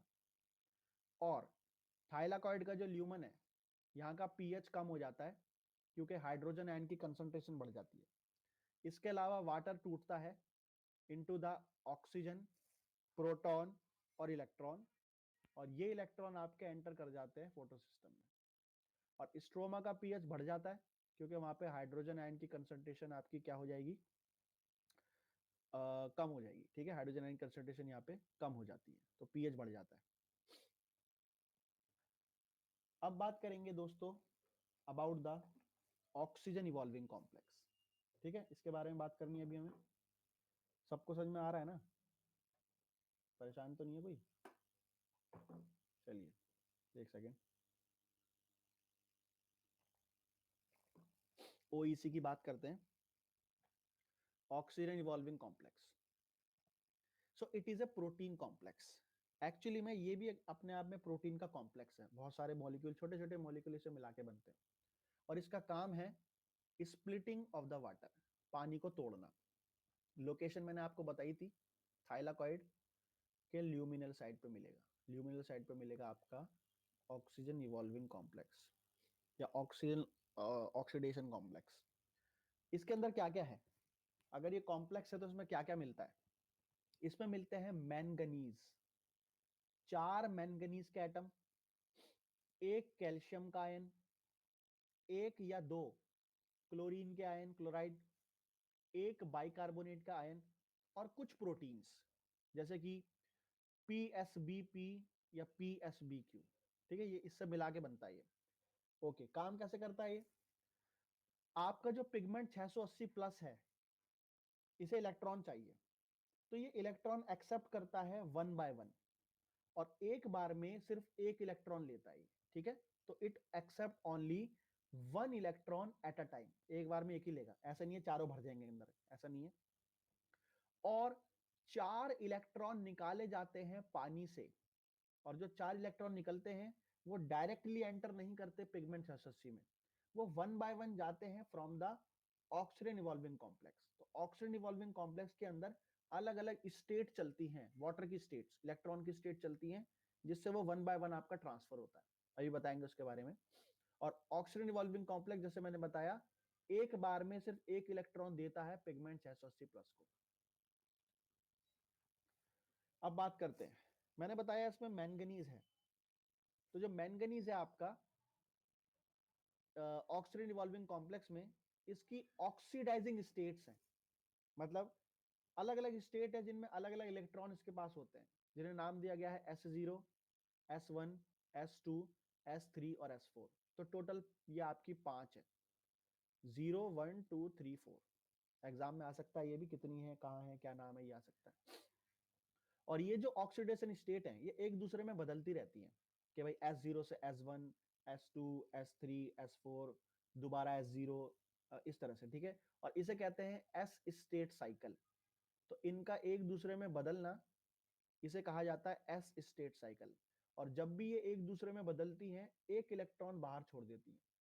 तो हर स्टेट में ये इलेक्ट्रॉन को बाहर छोड़ती हैं, लेकिन कोई एक ऐसी स्टेट आती है जो है S4 से S0। तो जब S4 से S0 में कन्वर्ट होता है, तो यहाँ पे ये ऑक्सीजन को इवॉल्व करता है। तो एग्जाम में आ सकता है कौन सी स्टेट पे ऑक्सीजन निकलता है, S4 से S0 पे ऑक्सीजन आपका बाहर निकलता है। अब बात करते हैं, इसको डिटेल में लेते हैं। देखिए, यहां पे कहीं S4 है, यहां पे कहीं S4 है। S4 में वाटर आया, 2 वाटर के मॉलिक्यूल आए, और बाहर निकले ऑक्सीजन का मॉलिक्यूल 1, साथ निकले 4 हाइड्रोजन के एटम। ये चारों हाइड्रोजन के एटम के अंदर 4 इलेक्ट्रॉन है, और ये एंटर कर गए S4 में और बना दिया S0। तो S0 पे मैं यहां सर्कल करता हूं, ये रहे 4 हाइड्रोजन के एटम दिख रहे होंगे आपको, ठीक है, 1 2 3 4, ठीक है जी। तो S0 में एंटर कर गए और ऑक्सीजन बाहर आ गया। अब S0 से कन्वर्ट हो गई ये S आपका S1 में, और S1 में जब ये कन्वर्ट होगा, एक इलेक्ट्रॉन और एक प्रोटॉन बाहर निकलेगा, और ये एक इलेक्ट्रॉन एक प्रोटॉन चला जाएगा आपका पिगमेंट 680 पे, निकल गया एक। ये कन्वर्ट होके क्या बन गया, S1 बन गया। तो जब ये S1 बना, तो इस पे कितने प्रोटॉन है, 3 प्रोटॉन है, हाइड्रोजन एटम, 1 2 3। अब ये S1 से बनेगा S2। तो S2 पहले ये बनता है S2 स्टार, पहले बनेगा S2 स्टार। तो S2 स्टार बनने के लिए एक इलेक्ट्रॉन एक प्रोटॉन बाहर निकलेगा, ये बन गया S2 स्टार। तो क्या फर्क है S2 स्टार में और S2 में? फर्क आ जाता है बॉन्डिंग का। यू कैन सी हियर, ये हाइड्रोजन का एटम है, यहाँ पे हाइड्रोजन का एटम है, ये आपका बॉन्ड बना रहा है ऑक्सीजन से, ऑक्सीजन से। बट यहाँ जो हाइड्रोजन का एटम है, ये आपकी अभी बॉन्डिंग बॉन्डिंग स्टेट में नहीं है, तो इसे बोला गया S2 स्टार। अब S2 स्टार से ये बनेगा आपका S2, जिसमें बॉन्डिंग स्टैब्लिश हो जाएगी, बॉन्डिंग होगी स्टैब्लिश, ये बन गया आपका S2। अब S2 से ये बनेगा क्या, अगला जो नेक्स्ट है, फिर एक इलेक्ट्रॉन एक प्रोटॉन बाहर निकलेगा, ठीक है, और बन गया आपका S3। S3 में आपका एक प्रोटॉन है, बस एक इलेक्ट्रॉन एक हाइड्रोजन का एटम है, और ये भी जब बाहर निकल जाएगा इससे और चला जाएगा आपका पिगमेंट 680 के पास बाय द टायरोसिन रेडिकल, ये आपका क्या बन जाएगा, S4। S4 पे कुछ नहीं है, और S4 से अगेन वाटर एंटर करेंगे 2 मॉलिक्यूल, टूटेंगे इनटू द 4 प्रोटॉन, और इलेक्ट्रॉन 4 इसी में है, और एक ऑक्सीजन का मॉलिक्यूल, और ये 4 प्रोटॉन अगेन यहाँ पे एंटर कर जाएंगे, और ये बना देगा S0। तो ऑक्सीजन कहाँ निकली है, S4 से S0 पे। क्लियर है बात? ये देख लीजिए, थोड़ा सिंप्लीफाइड वर्जन है समझाने के लिए सिंप्लीफाइड है। यहाँ पे देखिए S4 S0, तो S4 से S0 में 2 वाटर के मॉलिक्यूल टूटे, ऑक्सीजन का एक मॉलिक्यूल बाहर, 4 प्रोटॉन बाहर, और ये कहां चले गए? Lumen of the thylakoid. S0 से S1 गया, एक इलेक्ट्रॉन बाहर निकला, कहां गया? टायरोसिन के रेडिकल पर। टायरोसिन का रेडिकल किस प्रोटीन से जुड़ा हुआ है? D1 के साथ। और ये टायरोसिन का रेडिकल 1 बाय 1 इलेक्ट्रॉन देगा पिगमेंट 680 को, जो आगे चल के ट्रांसफर होते रहेंगे। S1 से S2 गया, फिर एक इलेक्ट्रॉन, S2 से S3 गया, फिर एक इलेक्ट्रॉन, S3 से S4 आया, फिर एक इलेक्ट्रॉन, और S4 से जब S0 आया, इस बार इलेक्ट्रॉन नहीं, इस बार आपका ऑक्सीजन बाहर आया। इलेक्ट्रॉन तो एंटर कर गया S0 में। ठीक है जी, ये एक और है साइकिल, जस्ट दिखाने के लिए है, ठीक है, हालांकि इसमें ऐसा कुछ है नहीं, सेम चीज है। अब आते हैं आगे, अब बात करेंगे फोटो सिस्टम सेकंड की फोटो सिस्टम 2, सॉरी 1, ठीक है। तो फोटो सिस्टम 1 की बात करते हैं। तो फोटो सिस्टम 1 जो है, इसमें क्या क्या टर्मिनोलॉजी यूज होती है? सबसे पहले यूज होगी पिगमेंट 700, ना स्टार है ना प्लस है। क्या मतलब है इसका? नॉर्मल क्लोरोफिल है, ग्राउंड स्टेट है। दूसरा है पिगमेंट 700 स्टार, मतलब एक्साइटेड स्टेट है, एक्साइटेड, इलेक्ट्रॉन आपका एक्साइटेड स्टेट में चला गया, एनर्जी मिलती है। नेक्स्ट है पिगमेंट 700 प्लस, ऑक्सीडाइजिंग स्टेट है, इलेक्ट्रॉन इजेक्ट हो चुका है। अगला है molecule called as the A0, it is also a modified chlorophyll. A1, it is a phylloquinone, और इसका दूसरा नाम है विटामिन K1। तो विटामिन K1 कौन है? A1। आयरन सल्फर सेंटर, जो 3 है, X, A और B, जिसे आप वर्ड याद करते हो जैब, इलेक्ट्रॉन का ट्रांसफर होता है। FD, फेरोडॉक्सिन, प्रोटीन है। FNR, एंजाइम है, फेरोडॉक्सिन NADP रिडक्टेज, जो फाइनली रिड्यूस करेगा और NADPH बनाएगा। आप ट्रांसफर देख लीजिए यहाँ पे, ये देखिए, आपको पता होगा प्लास्टोसाइनिन, इलेक्ट्रॉन आता है, इस पे मूव करता है। ये ऊपर क्या हो रहा है? इस पे लाइट आती है 700 नैनोमीटर की, 700 नैनोमीटर की लाइट आके गिरती है, पिगमेंट 700 बन जाता है आपका पिगमेंट 700 स्टार, पिगमेंट 700 स्टार बन गया। स्टार बनने के बाद इलेक्ट्रॉन बाहर गया A0 पे, A0 से A1 पे, और ये बन गया पिगमेंट 700 पॉजिटिव, जिसे इलेक्ट्रॉन चाहिए, और इलेक्ट्रॉन कौन दे देगा? प्लास्टोसाइनिन। A0 से गया आयरन सल्फर सेंटर, कौन कौन? X, A और B।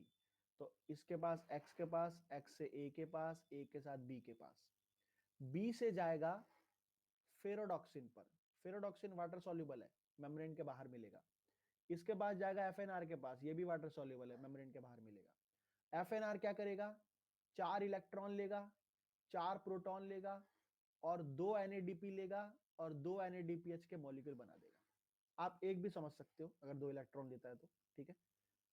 चलिए अब पढ़ते हैं नीचे इनके बारे में। जो फेरोडॉक्सिन है, ये कैसा प्रोटीन है? It is a peripheral protein. Peripheral protein वो होते हैं जो मेम्ब्रेन से अटैच होते हैं। It is the water soluble, सीधी सी बात है, मेम्ब्रेन में नहीं है तो वाटर सॉल्युबल ही होगा। Iron sulphur centre, iron sulphur protein, और कहां प्रेजेंट होता है? Stromal site, this is important, stroma की साइड पे, not the thylakoid lumen.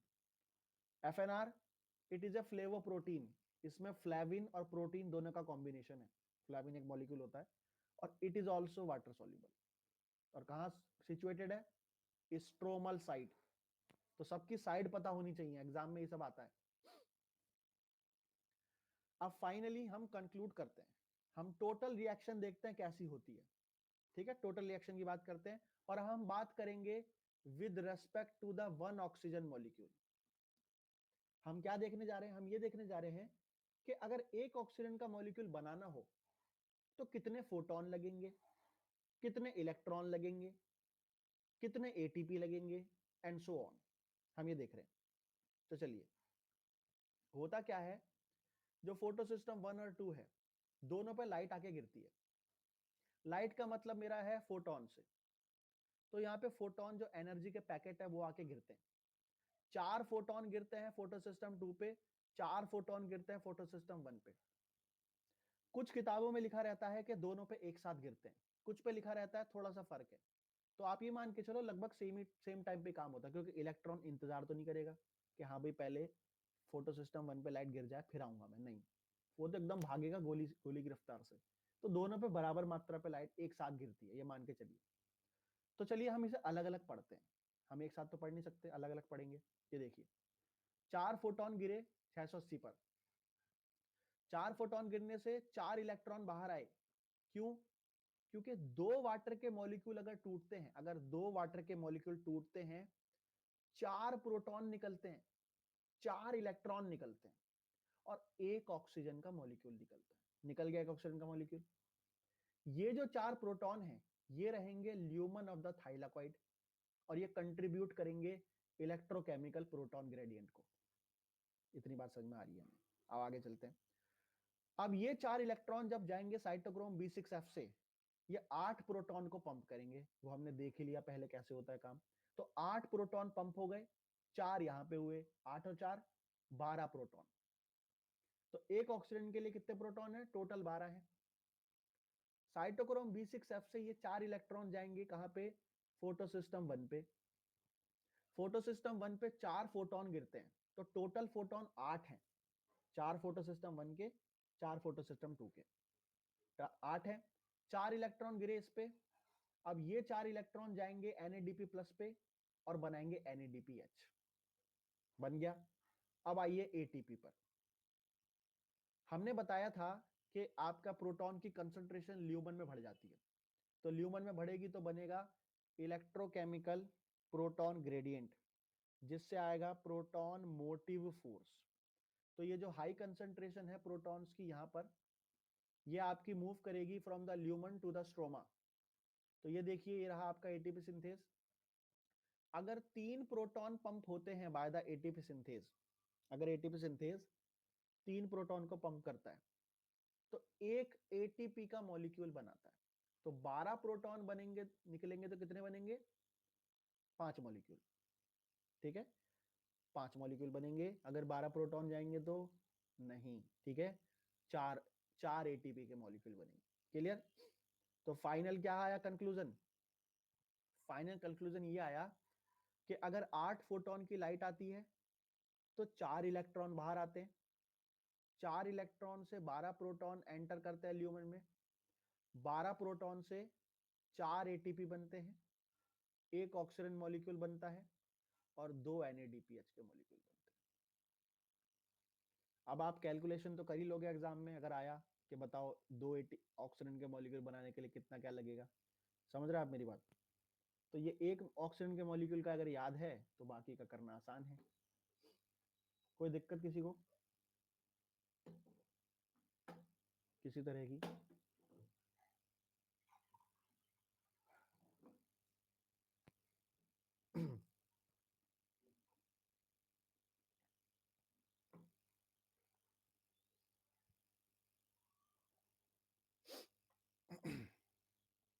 Okay Saima जी, धन्यवाद। चलिए हम यहाँ आते हैं अब। ये देखिए, ये फिगर आप देख लीजिए, बुक में भी दिया हुआ है। अभी तक जो मैंने बात करी वो सारा यहीं पर ही आपको दिख जाएगा। ये ल्यूमन है, हाई कंसंट्रेशन है प्रोटॉन की। ऊपर आते हैं, लाइट आती है फोटो सिस्टम सेकंड पे, इलेक्ट्रॉन बाहर निकलता है, प्लास्टोक्विनोन, प्लास्टोक्विनोल, ठीक है।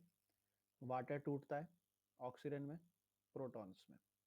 प्रोटॉन वाटर से आते हैं, प्रोटॉन आते हैं साइटोक्रोम B6F से। दोनों प्रोटॉन आए, प्रोटॉन आए, एंटर करे एटीपी सिंथेज में। ये रहा ATP synthase, electrochemical potential gradient, ठीक है। इलेक्ट्रोकेमिकल प्रोटॉन ग्रेडियंट भी कहते हैं इसे, ECPG। तो यहाँ से देखिए, प्रोटॉन आपके मूव कर गए, ये रहे एटीपी सिंथेज के द्वारा ऊपर, और ADP-PI और आपका ATP से फॉर्मेशन हो रही है यहाँ पे। इसके अलावा साइटोक्रोम B6F से इलेक्ट्रॉन आएगा, जाएगा प्लास्टोसाइनिन पे, प्लास्टोसाइनिन से फोटोसिस्टम 1 पे, फोटोसिस्टम 1 से फेरोडॉक्सिन पे, फेरोडॉक्सिन से एफएनआर पे, एफएनआर क्या करेगा, NADP प्लस और H को NADPH बना देगा। हो गई खत्म रिएक्शन, ठीक है जी। ये अब तक की फाइनल इमेज हमने देखी है, मैंने आपको पूरा बताया ये, तो दोनों को मैंने कंबाइन कर दिया है ताकि समझने में आसानी हो।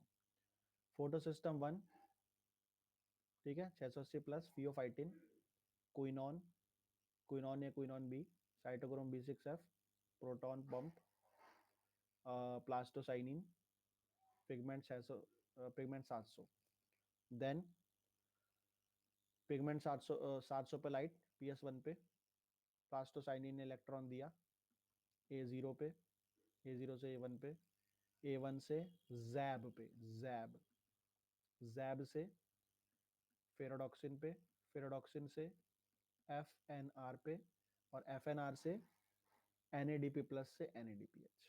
ये पूरी बातें हम कर चुके हैं ऑलरेडी, आई होप आपको पता लग गया होगा सब। ओके, अब आते हैं कुछ आपके इनहिबिटर्स पे। कुछ इनहिबिटर्स हैं आपके जो इसे इनहिबिट करते हैं, इन रिएक्शंस को इनहिबिट करते हैं जो। तो 2-3 है, एक है आपका एट्राजीन, एट्राजीन, एक है आपका DCMU, it is also called as the diuron, और it is also called, full form है डाइक्लोरोफिनाइल डाइमिथाइल यूरिया। अगला है paraquat, it is a methyl viologen, the methyl viologen, ठीक है जी। Hello Rahul ji, hello. देखिए, और कौन सा किसे इनहिबिट करता है देख लीजिए। जो आपका एट्राजीन है, ये रहा, यहाँ पे मैंने बनाया एट्राजीन, ये ब्लॉक करता है इलेक्ट्रॉन का flow from the water to the pigment 680। तो कौन सा सिस्टम ब्लॉक कर रहा है, फोटो सिस्टम सेकंड को कर रहा है, 1 को कर रहा है ब्लॉक, ठीक है। ये आपका फोटो सिस्टम सेकंड को ब्लॉक कर रहा है, ठीक है, एट्राजीन। इसके अलावा DCMU, ये आपका इलेक्ट्रॉन को ब्लॉक करता है from the photo system 2 to the cytochrome B6F। तो फोटो सिस्टम 2 से जो साइटोक्रोम B6F पे इलेक्ट्रॉन जाएगा, इसको ब्लॉक करेगा DCMU। तो DCMU किसे ब्लॉक कर रहा है, फोटो सिस्टम सेकंड को, एट्राजीन भी इसे कर रहा है। फिर आते हैं पैराक्वाट पे, पैराक्वाट इलेक्ट्रॉन को ब्लॉक करेगा फ्लो को from the ferredoxin to the NADP plus. तो ये कहां पर है, ये है आपके फोटो सिस्टम 1 पे, ये फोटो सिस्टम 1 पे ब्लॉक कर रहा है। एग्जाम में PYQ आ चुका है इसका ऑलरेडी, और उन्होंने एग्जैक्टली यही चीज पूछी थी, कौन किसे ब्लॉक कर रहा है। बहुत आसान सवाल था वो। मैं कल DC है शायद, कल के DC में मैं कोशिश करूंगा लाने की उसे, और भी दूसरे सवाल लाने की कोशिश करूंगा, ठीक है। बाकी इसके आगे का हम कल कंटिन्यू करेंगे, ठीक है। अभी ये बहुत है, और धीरे धीरे करके हम C4 कैम सारे पाथवे, होस्ट पैथोजन इंटरेक्शन, और कुछ माइनर हार्मोन भी देखेंगे हम, जैसे कि जैस्मोनिक एसिड। तो कुछ और चीजें देखेंगे हम, और अपनी नॉलेज को बढ़ाएंगे, ठीक है। बस आपको एक चीज का ख्याल रखना है, आपको समझ में आना चाहिए। वानिया मिर्जा जी, आपको समझ में आ रहा है रिजल्ट कब तक आएगा? वानिया जी देखिए, बताना थोड़ा मुश्किल है, हो सकता कल ही आ जाए, लेकिन आप ये मान के चलिए 20-20 दिन, 20-22 दिन मोटे मोटे तौर पे, 1 महीना मान के चलिए, आ जाएगा आराम से 1 महीने में, ठीक है। तो अगर आपने अच्छे से तैयारी करी है तो आपको all the best. Plant physiology में मैं चैप्टर वाइज नहीं, मैं यूनिट वाइज, यूनिट जो आपका सिलेबस दिया हुआ है ना CSIR का, मैं उसके अकॉर्डिंग चलता हूँ, चैप्टर्स के अकॉर्डिंग नहीं चलता मैं। तो मैंने जो उसमें करवाया है, काफी कुछ करा दिया है मैंने, ठीक है। एक बार आप सिलेबस देखना, और सिलेबस देखो, सिलेबस जब आप खोलोगे ना, उसमें अलग अलग चीजें लिखी हैं, जैसे लिखा है फोटोसिंथेसिस, जैसे लिखा है आपका नाइट्रोजन मेटाबॉलिज्म, ठीक है। उसमें आप ये मान के चलो the stress physiology, stress physiology को छोड़ के बाकी सब करवाया, एवरीथिंग, स्ट्रेस फिजियोलॉजी को छोड़ के। स्ट्रेस फिजियोलॉजी बाद में कभी कराएंगे, ठीक है। तो उसके अलावा सब मिलेगा, यानी मोर देन 90% सब हो चुका है, करेक्ट। बाकी हम धीरे धीरे करके लाते रहेंगे, वक्त के साथ साथ इसे और अपडेट करेंगे, और ज्यादा डिटेल में जाएंगे, ठीक है। हाँ बिल्कुल, क्वेश्चन आता है, मैं जानता हूँ, ठीक है, लेकर आऊंगा उस पर भी मैं। और बाकी इन टॉपिक से भी क्वेश्चन आपके आए हैं, तो आप सबको लेके चलें, क्लियर। चलिए, मिलते हैं कभी अगेन। बहुत बहुत धन्यवाद।